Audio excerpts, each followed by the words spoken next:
এয়া তামোলপুৰৰ লক্ষীনাৰায়ণপুৰৰ দৃশ্য। বন বিভাগৰ বিৰুদ্ধে উত্তাল প্ৰতিবাদ ৰাইজৰ।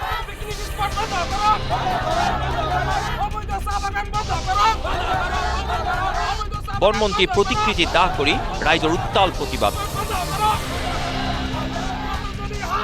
কাৰণ তামোলপুৰৰ আঙাৰকাটা লক্ষীনাৰায়ণপুৰত হাতীৰ জাকে উপদ্ৰৱ চলাই ১৫টাকৈ পৰিয়ালৰ ঘৰ বাৰী ধ্বংস কৰাৰ লগতে বাৰীৰ তামোল বাৰী ব্যাপক ক্ষতিসাধন কৰে।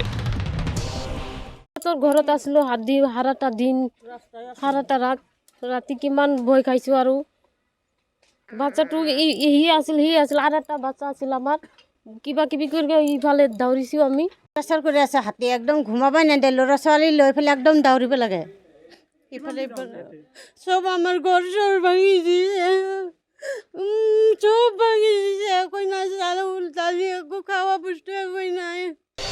হাতীৰ পৰা নিৰাপত্তা বিচাৰি ভাৰত ভূটান সীমান্তত হাতীৰ কৰিডৰ মুকলি কৰা, পতঞ্জলিৰ শ্বৰ্ট লাইন বন্ধ কৰা, ফেন্সিং মুকলি কৰা, অবৈধভাৱে স্থাপন কৰা চাহ বাগিচা তথা পিকনিক স্পট উচ্ছেদ কৰাৰ দাবীত এই প্ৰতিবাদ স্থানীয় ৰাইজৰ।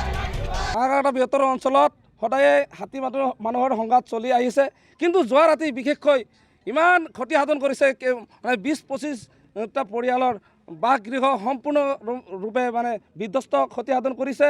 এই ভূটান পাহাৰীয়া অঞ্চলত যিটো অবৈধভাৱে চাহ বাগান কৰিছে, পিকনিক স্পট দিনে দিনে বঢ়াই আছে, এইবিলাক বন্ধ কৰিব লাগে।